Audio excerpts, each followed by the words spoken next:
నమస్కారం ETV news కు స్వాగతం. ముందుగా ముఖ్యాంశాలు. ప్యారడైజ్ పత్రాల్లో 714 మంది భారతీయుల పేర్లు. రాజకీయ నేతల నుంచి బాలీవుడ్ తారలపైన ఆరోపణలు.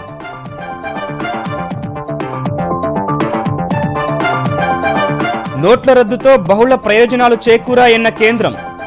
నగదు చెలామణి 3 లక్షల కోట్ల వరకు తగ్గిందని ఆర్థిక శాఖ ప్రకటన. ఏపీలో 1100 టోల్ ఫ్రీ నంబరే ప్రతిపక్షమన్న చంద్రబాబు. ప్రజా సమస్యలను అసెంబ్లీ దృష్టికి తేవాలని పార్టీ ఎమ్మెల్యేలకు నిర్దేశం.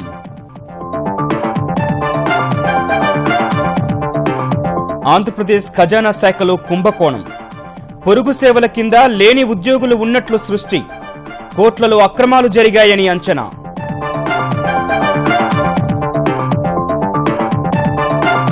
కాంగ్రెస్ లో కొత్త చేరికలపై కేటీఆర్ ఘాటు వ్యాఖ్యలు. వాపును చూసి బలుపు అనుకోవద్దని విమర్శలు. కర్ణాటకలో ఒకే కుటుంబానికి చెందిన 5 హైదరాబాదీలు మృత్యువాత. చెరువులో దిగి ఒకరి వెంట ఒకరు కన్నుమూత.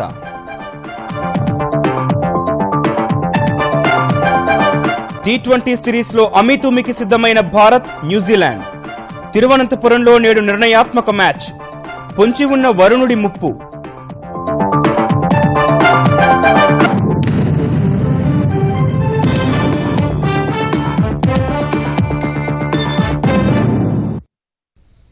పన్ను ఎగవేతలు, అక్రమ పెట్టుబడుల గుట్టుమట్లు విప్పిన ప్యారడైజ్ పత్రాల్లో 714 మంది భారతీయుల పేర్లుండటం ప్రకంపనలు సృష్టిస్తోంది.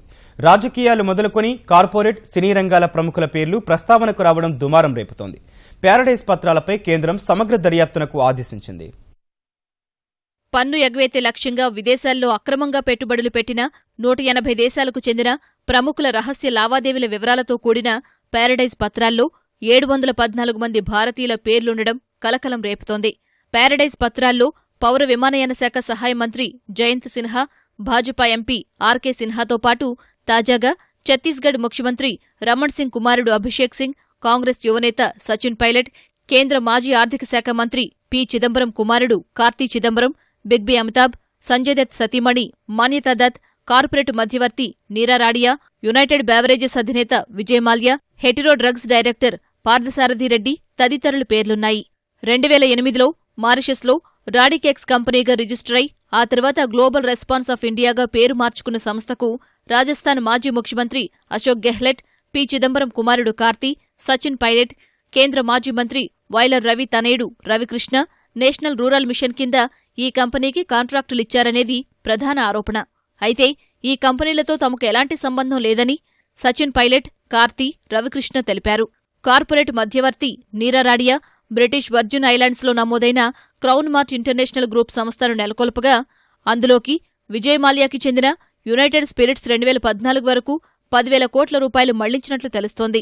కౌన్ బనేగా కరోడ్పతి 2000-2001 సీజన్ తర్వాత ఏడాది కాలానికి బిగ్ బి అమితాబ్ బెర్ముడాలో నమోదైన జల్వా మీడియా లిమిటెడ్ అనే కంపెనీలో వాటాదారు కాగా ముందుగా రిజర్వ్ బ్యాంక్ అనుమతి తీసుకున్నారా లేదా అనేది తెలియాల్సి ఉంది. ఇక సంజయ్ దత్ భార్య మాన్యతా దత్ బహమాస్లో రిజిస్టర్ అయిన ఓ కంపెనీతో పాటు మరికొన్ని సంస్థల్లో ఆమె డైరెక్టర్గా ఉన్న విషయాన్ని ప్యారడైజ్ పత్రాలు ప్రస్తావించగా అన్ని విషయాలు ఐటీ శాఖకు చెప్పామని మాన్యతా దత్ ప్రతినిధులు వివరణ ఇచ్చారు. గతేడాది పనామా పత్రాల విచారణకు ఏర్పాటు చేసిన ప్రత్యేక బృందానికే ప్యారడైజ్ పత్రాల దర్యాప్తును కేంద్రం ఆదేశించింది. మరోవైపు పనామా పత్రాల కేసులో దర్యాప్తు జోరుగా సాగుతోందని ఆదాయ పన్ను శాఖ వెల్లడించింది. ఇప్పటి వరకు 792 కోట్ల రూపాయల మేర అప్రకటిత సంపదను గుర్తించామని తెలిపింది. వాషింగ్టన్ కేంద్రంగా కార్యకలాపాలు సాగించే పరిశోధన పాత్రికేయుల అంతర్జాతీయ సమాఖ్య ఏడాది క్రితం బయటపెట్టిన పనామా పత్రాల ఆధారంగా మొత్తం 426 కేసుల్లో 147 చర్యలకు యోగ్యమైనవిగా గుర్తించామని పేర్కొంది. నల్లధనం నిరోధక చట్టం కింద 5 క్రిమినల్ కేసులు నమోదు చేసి 7గురికి నోటీసులు జారీ చేశామని వివరించింది. 35 కేసుల్లో సోదాలు చేయడంతో పాటు 11 ప్రాంతాలను పరిశీలించామన్న ఐటీ శాఖ మొత్తం 426 మందిలో భారతీయులు లేదా భారతీయ సంతతి వారు ఉన్నట్లు ప్రాథమికంగా నిర్ధారణకు వచ్చినట్లు వివరించింది. ఈ వ్యవహారంపై దర్యాప్తు చేస్తున్న బహుళ సంస్థల గ్రూపు ప్రభుత్వానికి 7 నివేదికలు సమర్పించినట్లు ఐటీ శాఖ వివరించింది. పెద్ద నోట్లు రద్దు చేసిన నవంబర్ 8ని బ్లాక్ డేగా పాటించేందుకు విపక్షాలు సిద్ధమవుతున్న వేళ మోదీ సర్కారు సాహసోపేత నిర్ణయం వల్ల బహుళ ప్రయోజనాలు ఒనగూరాయని కేంద్ర ఆర్థిక మంత్రిత్వ శాఖ వెల్లడించింది. నల్లధనం, నకిలీ నోట్లు నియంత్రించడమే కాక నగదు సరఫరా తగ్గించడానికి దోహదపడినట్లు తెలిపింది. నోట్ల రద్దుకు ముందు 17,77,000 కోట్ల నగదు సరఫరా ఈ ఏడాది ఆగస్టు 4 నాటికి 14,75,000 కోట్లకు తగ్గిందని ఆర్థిక మంత్రిత్వ శాఖ గణాంకాలు వెల్లడించింది. కరెన్సీ నోట్ల పునర్ముద్రణ వల్ల ప్రస్తుతం 83% పక్కా నగదు చెలామణిలో ఉందని తెలిపింది. పెద్ద నోట్ల రద్దు వల్ల ఆర్థిక వ్యవస్థ బలపడటమే కాకుండా పన్ను చెల్లింపుదారుల సంఖ్య గణనీయంగా పెరిగిందని కేంద్రం ప్రకటించింది.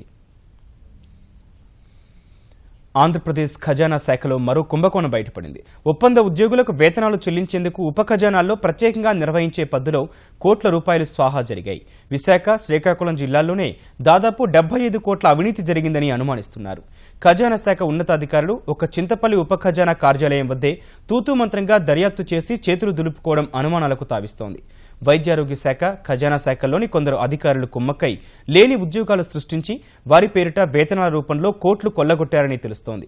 విశాఖ జిల్లా చింతపల్లి ఉప ఖజానా కార్యాలయ పరిధిలోని 13 ప్రాథమిక ఆరోగ్య కేంద్రాల్లో 2010-2014 మధ్య మొత్తం 41 మంది ఒప్పంద ఉద్యోగులకు గాను 61 మంది ఉన్నారంటూ తప్పుడు లెక్కలు చూపి 25 కోట్ల రూపాయలపైనే స్వాహా చేశారు. ప్రజావాణిలో ఒక పౌరుడి ఫిర్యాదుతో వెలుగులోకొచ్చిన ఈ తరహా కుంభకోణం మిగతా జిల్లాల్లోనూ జరిగి ఉండొచ్చనే అనుమానాలు వ్యక్తమవుతున్నాయి. తెలుగుదేశం ప్రభుత్వం ప్రజలకు చేసిన మేలును శాసనసభ వేదికగా వివరించాలని ముఖ్యమంత్రి చంద్రబాబు మంత్రులకు సూచించారు. శాసనసభలో ప్రతిపక్షం లేకున్నా ప్రజలు ఫిర్యాదులు చేసేందుకు ఏర్పాటు చేసిన 1100 టోల్ ఫ్రీ నెంబరే ప్రతిపక్ష పాత్ర పోషిస్తుందని స్పష్టం చేశారు. తెలుగుదేశం శాసనసభ్యులే ప్రజా సమస్యలపై ప్రశ్నలు లేవనెత్తుతారని, వాటికి మంత్రులు సమాధానం చెప్పేందుకు సిద్ధంగా ఉండాలని చంద్రబాబు దిశానిర్దేశం చేశారు. సచివాలయంలో మంత్రులు, విప్లతో శాసనసభలో అనుసరించాల్సిన విధానంపై సీఎం చర్చించారు. 10 పని దినాలు శాసనసభను నడిపే అంశంపై సమాలోచనలు జరిపారు. దాదాపు 26 అంశాలు సభలో చర్చకు తీసుకురానున్నారు. యువజన విధానం, రియల్ టైం పరిపాలన, పింఛన్ల అమలు, విశాఖ భూ కుంభకోణం, రైతు రుణమాఫీ, సంక్షేమ రంగాలు, ఇసుక విధానం, పోలవరం, రాజధాని నిర్మాణం వంటి అంశాలు చర్చకు పెట్టాలని నిర్ణయించారు.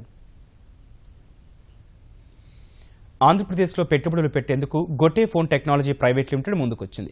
విశాఖపట్నంలో టచ్ ప్యానెల్ తయారీ కర్మాగారాన్ని ఆ సంస్థ ఏర్పాటు చేయనుంది. అమరావతి సచివాలయంలో ఏపీ ఐటీ శాఖ మంత్రి నారా లోకేష్ను కలిసిన గొట్టే ఫోన్ టెక్నాలజీ ప్రైవేట్ లిమిటెడ్ ప్రతినిధులు మొదటి దశలో 504 కోట్ల రూపాయల పెట్టుబడి పెడతామని తెలిపారు. 300 మందికి ఉద్యోగ అవకాశాలు కల్పిస్తామని చెప్పారు. గొట్టే ఫోన్ సంస్థ ప్రతిపాదనను స్వాగతించిన లోకేష్ ప్రణాళిక ప్రకారం మొదటి దశ పూర్తి కావడానికి పూర్తి సహకారం అందిస్తామని హామీ ఇచ్చారు.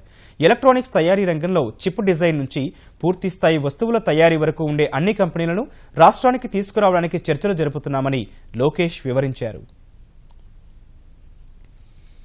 తెరాసలో ఖాళీ లేక కొద్దిమంది కాంగ్రెస్లో చేరితే హస్తం నేతలు వాపును బలుపుగా భావిస్తున్నారని తెలంగాణ మంత్రులు కేటీఆర్, ఈటెల రాజేందర్, జగదీశ్వర్ రెడ్డి వ్యాఖ్యానించారు. నల్గొండ జిల్లాకు చెందిన తెలుగుదేశం నేతలు కంచర్ల భూపాల్రెడ్డి సోదరులు, ఆయన అనుచరులను పార్టీలోకి ఆహ్వానించిన మంత్రులు వచ్చే ఎన్నికల్లో ఉమ్మడి నల్గొండ జిల్లాలోని 12 శాసనసభ స్థానాల్లో గులాబీ జెండా ఎగరడం ఖాయమని విశ్వాసం వ్యక్తం చేశారు. కొత్తగా పార్టీలోకి చేరిన కంచర్ల భూపాల్రెడ్డిని నల్గొండ శాసనసభ నియోజకవర్గ తెరాస ఇన్ఛార్జిగా నియమించనుండగా ప్రస్తుత ఇన్ఛార్జి దుబ్బాక నరసింహారెడ్డికి రాష్ట్ర స్థాయి కార్పొరేషన్ పదవి కట్టబెట్టనున్నట్లు కేటీఆర్ ప్రకటించారు. తెరాసలో చేరిక సందర్భంగా కంచర్ల సోదరులు భావోద్వేగానికి లోనే కంటతడి పెట్టారు. తెలంగాణలో తెలుగుదేశం లేదు, మన రాష్ట్రానికి పట్టిన శని, మనకు మిగిలింది ఒకటే మన ప్రధాన ప్రత్యర్థి కాంగ్రెస్ పార్టీ మాత్రమే. జానారెడ్డి గారు 3.5 ఏళ్లు కేసీఆర్ గారిని చూసిండ్రు, మళ్ళా ఎందుకో ప్రజల మనసంతా మాదికే గుంజుతున్నట్టు అనిపిస్తుంది నాకని చెప్పినట్ట. ఆత్మవంచన చేసుకొని మీరు మాట్లాడుతూ ఉంటే నవ్విపోదురుగాక నాకేమి సిగ్గన్నట్టున్నది. ఇలా కొంతమంది మాట్లాడుతున్నారు, సోనియమ్మ ఇచ్చింది, ఇయ్యకపోతే ఈపు చింతపండు అవుతుందని తెలిసినాక ఇయ్యాల్సి వచ్చింది కాంగ్రెస్ కు తప్ప ఇయ్యలేదు కాంగ్రెస్ మర్యాదగా. పట్టణాల్లో కాలుష్యరహిత ప్రజా రవాణా వ్యవస్థను అభివృద్ధి చేసే దిశగా ముందుకెళ్లాలని హైదరాబాద్లో 3 రోజుల పాటు జరిగిన అంతర్జాతీయ అర్బన్ మొబిలిటీ ఇండియా సదస్సు తీర్మానించింది. పట్టణాల్లో వేగంగా పెరుగుతోన్న జనాభాతో ఎదురవుతున్న వివిధ సమస్యలపై చర్చించిన ప్రతినిధులు 2030 నాటికి ఇప్పుడున్న వాహనాల స్థానంలో ఎలక్ట్రికల్ వాహనాలు అందుబాటులోకి వస్తాయని అభిప్రాయపడ్డారు. పెరుగుతున్న పట్టణ జనాభాకు మౌలిక వసతులు కల్పించడం పెద్ద సవాల్గా మారుతోందని ముగింపు సదస్సులో పాల్గొన్న తెలంగాణ పురపాలక శాఖ మంత్రి కేటీఆర్ తెలిపారు. పట్టణ జనాభా అవసరాలు తీర్చేందుకు కొత్త తరహా ఆలోచనలతో ముందుకెళ్లాలన్న ఆయన నగరంలో పేద, బడుగు, బలహీన వర్గాల ప్రజల కోసం 2 పడకగదుల ఇళ్లు నిర్మిస్తున్నట్టు చెప్పారు. Even a city like Hyderabad, which has about 9,000 kilometers of roads, if you were to place all the vehicles belong to the private and public sector in Hyderabad onto the streets, it's a complete gridlock. Now, once you've created these wide roads, flyovers, and a lot of other things, cities then tend to realize that this is not the solution. What we need, essentially, is a robust, affordable, and economical public transportation system. Karnataka బళ్ళారిలో బంధువుల ఇంటికి వెళ్లిన హైదరాబాద్లోని ఒకే కుటుంబానికి చెందిన 5 ప్రాణాలు కోల్పోవడం విషాదం నింపింది. బోయిన్పల్లికి చెందిన రాఘవేందర్, అతని సోదరుడి కుమారుడు ఆశిష్తో పాటు బడిచోడీలో ఉండే వారి బంధువులు ప్రవళిక, పవిత్ర, పావని బళ్ళారిలోని గంగావతి గ్రామానికి వెళ్లారు. అక్కడ బంధువుల ఇంటి వద్ద ఉన్న చెరువులో ఈతకు వెళ్లారు. ఈ క్రమంలో ఒకరు నీటిలో కొట్టుకుపోవడాన్ని గమనించి కాపాడేందుకు ఒకరి వెంట ఒకరు చెరువులోకి దిగి 5 గల్లంతయ్యారు. స్థానికులు కాసేపటికి మృతదేహాలు వెలికితీశారు. మహబూబ్నగర్ జిల్లా జడ్చర్ల సమీపంలోని 44వ జాతీయ రహదారిపై రాత్రి జరిగిన దారి దోపిడీని పోలీసులు కొన్ని గంటల్లోనే ఛేదించారు. హైదరాబాద్ రామ్కోట్లో సైకిల్ విడిభాగాల వ్యాపారం చేసే వ్యాపారి రామ్ అవతార్ కర్నూలు, మహబూబ్నగర్ జిల్లాలో తాను సరఫరా చేసిన సామగ్రికి సంబంధించిన డబ్బు వసూలు చేసుకునేందుకు వెళ్లాడు. తిరుగు ప్రయాణంలో జడ్చర్ల పైవంతెన సమీపంలో కాలకృత్యాలు తీర్చుకునేందుకు కారు ఆపి కిందకు దిగాడు. ఆ సమయంలో మరో కారులో వచ్చిన దుండగులు కత్తులతో బెదిరించి నగదు, తన స్విఫ్ట్ కారుతో పాటు ఉడాయించారని బాధిత వ్యాపారి జడ్చర్ల పోలీసులకు ఫిర్యాదు చేశాడు. రంగంలోకి దిగిన జడ్చర్ల పోలీసులు మిడ్జిల్ వద్ద క్వాలిస్లో పారిపోతుండగా వెంబడించి పట్టుకున్నారు. వ్యాపారి కారును పొల్లేపల్లి వద్ద వదిలేశారని తెలుస్తోంది. డిసెంబర్ 15 నుంచి 19 వరకు హైదరాబాద్లో తెలంగాణ ప్రభుత్వం ప్రతిష్టాత్మకంగా నిర్వహిస్తోన్న ప్రపంచ తెలుగు మహాసభల నిర్వహణకు ప్రత్యేక కమిటీలు వేసి పనులు చేపట్టాలని ప్రభుత్వ ప్రధాన కార్యదర్శి ఎస్పీ సింగ్ అధికారులను ఆదేశించారు. మహాసభల నిర్వహణపై సచివాలయంలో సమీక్ష నిర్వహించిన సీఎస్ సభలు జరిగే 6 వేదికల వద్ద భోజన వసతి, అలంకరణ, రవాణా సదుపాయం, బారికేడింగ్ పటిష్టంగా ఉండాలని సూచించారు. అనుభవం ఉన్న వారికి టెండర్ల ప్రక్రియ ద్వారా భోజన వసతి కాంట్రాక్టులు ఇవ్వాలని, అన్ని స్థాయిల్లో విద్యార్థులకు తెలుగు భాషలో వ్యాసరచన పోటీలు నిర్వహించాలని కలెక్టర్లకు సూచనలు ఇవ్వాలన్నారు. విదేశాల్లో వివిధ రాష్ట్రాల నుంచి వచ్చే అతిథుల కోసం విమానాశ్రయాలు, రైల్వే స్టేషన్లలో ప్రత్యేక డెస్క్లు ఏర్పాటుతో పాటు అన్ని చోట్ల హోర్డింగ్లు ఏర్పాటు చేయాలన్నారు. మహాసభల నిర్వహణ కోసం వాలంటీర్లను కూడా నియమించాలన్నారు. ప్రతి సోమవారం మహాసభలపై సమీక్ష జరుగుతుందని చెప్పారు. హైదరాబాద్ నుంచి కార్యాలయాల తరలింపు సమయంలో ఆంధ్రప్రదేశ్ సచివాలయ ఉద్యోగులకు కల్పించిన ఉచిత వసతి సదుపాయాన్ని ప్రభుత్వం మరో 6 నెలలు పొడిగించింది. నాగార్జున విశ్వవిద్యాలయ సమీపంలోని రెయిన్ ట్రీ పార్క్లో అపార్ట్మెంట్లో అద్దెకు తీసుకున్న ఏపీ ప్రభుత్వం దాదాపు 1.5 ఏళ్ల నుంచి ఉద్యోగులకు ఉచిత వసతి కల్పిస్తోంది. అయితే సచివాలయం, ఇతర విభాగాధిపతుల కార్యాలయాల్లో పనిచేస్తున్న ఉద్యోగుల అభ్యర్థనల మేరకు వసతి సౌకర్యాన్ని పొడిగించారు. గోదావరి నుంచి పట్టిసీమ ఎత్తిపోతల పథకం ద్వారా జూన్ నుంచి ఇప్పటి వరకు కృష్ణా డెల్టాకు 90 టీఎంసీల నీరు తరలించామని ఆంధ్రప్రదేశ్ జలవనరుల శాఖ మంత్రి దేవినేని ఉమామహేశ్వరరావు తెలిపారు. 3 ఏళ్లలో పట్టిసీమ ద్వారా 143 టీఎంసీల నీటిని కృష్ణాకు తీసుకెళ్లామన్న ఆయన ఈ ఏడాది పట్టిసీమ జలాలతో 10,000 కోట్ల విలువైన పంటను కాపాడామని చెప్పారు. డెల్టాలోని చివరి ఆయకట్టుకు నీరు అందించాలని లక్ష్యంగా పెట్టుకున్నామన్న దేవినేని పశ్చిమ గోదావరి, కృష్ణా జిల్లాల్లో పెద్ద ఎత్తున చెరువులు నింపుతున్నట్లు వివరించారు. 24 పంపులతో ఒక పంపు 10 క్యూమిక్స్ 350 క్యూసికులతో 8,500 క్యూసికులతో ప్రతిరోజు కూడా 0.7 టీఎంసీ పోలవరం రైట్ కెనాల్ ద్వారా 182 కిలోమీటర్లు కృష్ణానదికి వెళ్తా ఉన్నాయి. దీనివల్ల ఈ సంవత్సరం 13 లక్షల ఎకరాల్లో వరి పంట, చేపలు, రొయ్యలు, తాగునీరు, సాగునీరు, పరిశ్రమలకి నీరు రావడం జరిగింది. అమరావతిలో అంబేద్కర్ స్మృతివనం తుది డిజైన్లు 10 రోజుల్లో ఖరారవుతాయని ఆంధ్రప్రదేశ్ సాంఘిక సంక్షేమ శాఖ మంత్రి నక్కా ఆనందబాబు తెలిపారు. విజయవాడలోని ఓ హోటల్లో స్మృతివనం ఆకృతులను పరిశీలించిన ఆయన అంబేద్కర్, ఎన్టీఆర్ కాంస్య విగ్రహ నమూనాలను వీక్షించారు. విగ్రహాలు ఎక్కువ కాలం ఉండేలా ఆకర్షణీయంగా తయారు చేయిస్తున్నామని ఆనందబాబు వివరించారు. స్టూప్ కన్సల్టెన్సీ వాళ్ళు 4 డిజైన్లు ఇప్పటి వరకు చేసినటువంటి వాటిని పరిశీలించడం జరిగింది. వాటిని ఇంకా అధునాతనంగా రూపొందించాలని ఇక్కడ పెద్దలు సూచనలు కొన్ని చేశారు. అందరి ఆలోచనలు తగినట్టుగా వారు డిజైన్స్ తయారు చేయడానికి సమయం అడిగారు. రాబోయే 10 రోజుల్లో శాసనసభ్యుల సమక్షంలో కూడా ఈ డిజైన్లు చూపించి ఫైనల్ గా ఒక డెసిషన్ తీసుకొని పూర్తి చేయడానికి ముఖ్యమంత్రి గారు కూడా చాలా ఆసక్తిగా ఉన్నారు. విశ్వవిద్యాలయాల్లోని అధ్యాపక ఉద్యోగాలను ఏపీపీఎస్సీ ద్వారా భర్తీ చేయాలని యోచిస్తున్న ఆంధ్రప్రదేశ్ ప్రభుత్వం ఈ మేరకు కసరత్తు ముమ్మరం చేసింది. ఈ నెల 3వ వారంలో ఇందుకు సంబంధించిన ప్రకటనలు వెలువరించాలని భావిస్తోంది. మొత్తం 1100 సహాయ అధ్యాపకుల పోస్టులు భర్తీ చేయనున్నారు. ప్రాథమిక పరీక్ష జనవరిలో జరిగే అవకాశం ఉంది. నియామకాల్లో పారదర్శకత కోసమే ప్రభుత్వం తొలిసారిగా చట్ట సవరణ చేసి విశ్వవిద్యాలయాల్లో పోస్టుల భర్తీ ప్రక్రియను ఏపీపీఎస్సీకి అప్పగిస్తున్నట్లు ఆంధ్రప్రదేశ్ ఉన్నత విద్యామండలి ఉపాధ్యక్షుడు నరసింహారావు తెలిపారు. డిసెంబర్లో ఈ టెస్ట్ కండక్ట్ చేయాలని చెప్పి వైస్ ఛాన్సలర్స్ అందరూ కూడా అభిప్రాయపడ్డారు. ఈలోపు అందరూ అన్ని యూనివర్సిటీలు అడ్వర్టైజ్మెంట్ నోటిఫికేషన్స్ పూర్తి చేసేసి డిసెంబర్లో పూర్తి చేయాలనే, కానీ కొద్దిగా డిలే అవుతుంది. బహుశా డిసెంబర్ ఆఖరి కానీ జనవరిలో కూడా ఈ టెస్ట్ జరిగే అవకాశం ఉన్నదండి. గుంటూరు జిల్లా చిలకలూరిపేటలో ఈటీవీ ఆంధ్రప్రదేశ్ నిర్వహించిన కార్తీక దీపోత్సవం ఆధ్యాత్మిక కాంతులు పంచింది. స్థానిక కొత్త మార్కెట్ యార్డులో నిర్వహించిన దీపోత్సవానికి భారీగా తరలివచ్చిన మహిళలు వేద పండితుల పారాయణాన్ని శ్రద్దగా విన్నారు. భక్తి ప్రపత్తులతో కార్తీక దీపాలు వెలిగించారు. కార్యక్రమంలో భాగంగా గుంటూరుకు చెందిన శుభగాత్రి ఆర్ట్స్ అకాడమీ బృందం గణపతి ఆనంద నర్తనం, శివపథం, శివతాండవ నృత్య రూపాలతో భక్తులను తన్మయత్వంలో ఓలలాడించింది.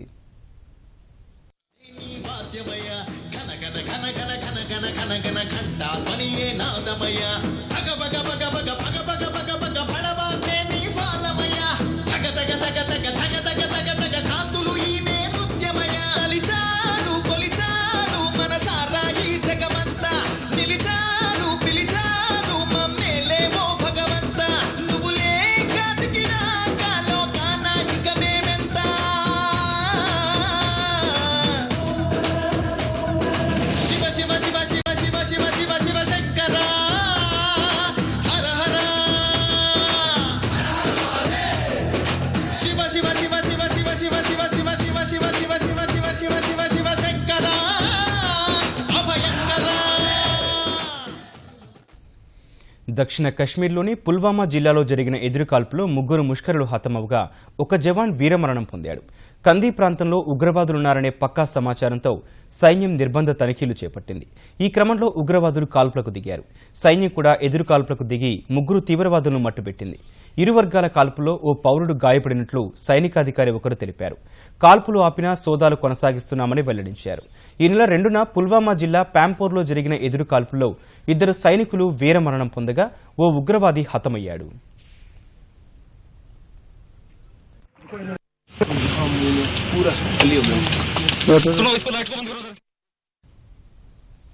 మరోవైపు కశ్మీర్ సమస్య పరిష్కారానికి నిరంతరం చర్చలే లక్ష్యంగా కేంద్రం నియమించిన ప్రభుత్వ ప్రతినిధి దినేశ్వర్ శర్మ నేటి నుంచి సంప్రదింపుల ప్రక్రియ మొదలుపెట్టనున్నారు. 5 రోజుల జమ్మూ కాశ్మీర్ పర్యటనలో భాగంగా గవర్నర్ ఎన్ఎన్ వోహ్రా, ముఖ్యమంత్రి మెహబూబా ముఫ్తీతో పాటు ఆ రాష్ట్రానికి చెందిన అన్ని వర్గాల వారితో చర్చలు జరపనున్నారు. కశ్మీర్ లోయలో 3 రోజులు, జమ్మూలో 2 రోజులు వివిధ వర్గాలతో దినేశ్వర్ శర్మ సంప్రదింపులు చేస్తారు. చర్చల ప్రక్రియపై అంతర్జాలంలో జరుగుతున్న తప్పుడు ప్రచారాన్ని నమ్మొద్దన్న దినేశ్వర్ శర్మ యువకులు, విద్యార్థులు శాంతి చర్చల్లో పాల్గొనాలని కోరారు.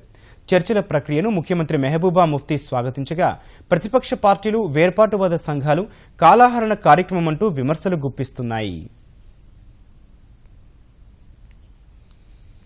ప్రధాని నరేంద్ర మోదీ డీఎంకే అధ్యక్షుడు కరుణానిధిని పరామర్శించడం తమిళ రాజకీయాల్లో చర్చనీయాంశమైంది. చెన్నై గోపాలపురంలోని కరుణానిధి నివాసానికి వెళ్లిన ప్రధాని ఆయన యోగక్షేమాలను అడిగి తెలుసుకున్నారు. తమిళనాడు గవర్నర్ బన్వరీలాల్ పురోహిత్, రక్షణ మంత్రి నిర్మలా సీతారామన్, కేంద్ర మంత్రి పొన్ రాధాకృష్ణన్, తమిళనాడు భాజపా అధ్యక్షుడు సౌందరరాజన్ ఈ భేటీలో పాల్గొన్నారు. 2016 అక్టోబర్లో ఓ ఔషధం కారణంగా అలర్జీ బారిన పడ్డ కరుణానిధి అప్పటి నుంచి చికిత్స పొందుతూ ఇంటికే పరిమితమయ్యారు. ఈ ఏడాదిలో తొలిసారి గత నెల 19న ప్రజలకు కనిపించిన కరుణానిధి ప్రధానిని సాగనింపేందుకు ఇంటి బయటకొచ్చి అభిమానులకు అభివాదం చేశారు.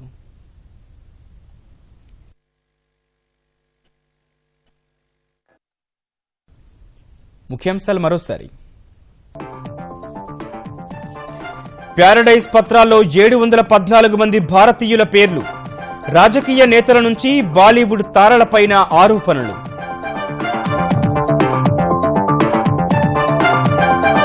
నోట్ల రద్దుతో బహుళ ప్రయోజనాలు చేకూరాయన్న కేంద్రం. నగదు చెలామణి 3 లక్షల కోట్ల వరకు తగ్గిందని ఆర్థిక శాఖ ప్రకటన. ఏపీలో 1100 టోల్ ఫ్రీ నెంబరే ప్రతిపక్షమన్న చంద్రబాబు. ప్రజా సమస్యలను అసెంబ్లీ దృష్టికి తేవాలని పార్టీ ఎమ్మెల్యేలకు నిర్దేశం.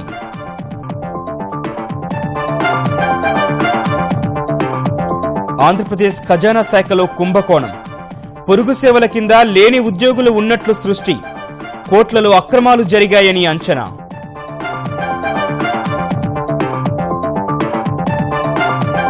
కాంగ్రెస్ లో కొత్త చేరికలపై కేటీఆర్ ఘాటు వ్యాఖ్యలు. వాపును చూసి బలుపు అనుకోవద్దని విమర్శలు. కర్ణాటకలో ఒకే కుటుంబానికి చెందిన 5 హైదరాబాదీలు మృత్యువాత. చెరువులో దిగి ఒకరి వెంట ఒకరు కన్నుమూత.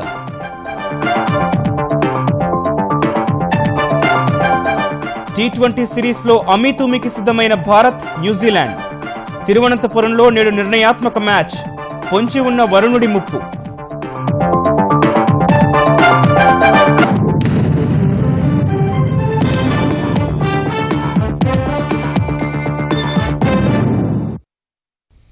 ఈటీవీ న్యూస్ సమాప్తం. నమస్కారం.